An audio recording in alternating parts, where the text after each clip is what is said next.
কোন পীরের বাবারও ক্ষমতা নাই কোন মুরিদকে বেহেশতে নেওয়ার জোর করিয়া। আরে আল্লাহর হাবিব আজীবন চেষ্টা করিয়াও আপন চাচা আবু তালেব আবুল আহাবকে বেহেশতে নিতে পারেন নাই। বাবারে,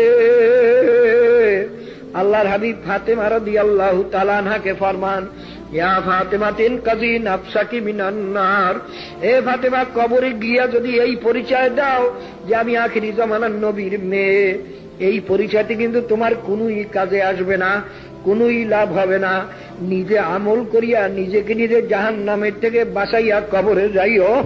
বাবারে, যদি কেউ মনে করিয়া থাকো আমি অত আমল করতে পারবো না, পীর সাহেব আমাকে বেহেশতে নিয়ে যাবে, তুমি মুশরিক হইয়া গেলা, অর্থাৎ আল্লাহ পাকের সঙ্গে অংশীদার বানাইছো তোমার পীরেরে। কারণ বেহেশতে নেওয়ার একমাত্র মালিক হইলেন মাওলা। যদি কোনো পীরে বলে আমি তোমার কবর আযাব মাফ করতে পারবো না, তোমার এই জাহান্নামের থেকে বাঁচাইতে পারবো না, তবে আমি কেমন পীর হইলাম? মনে করি ওটা পীর না, ওটা একটা মুশরিক শয়তান।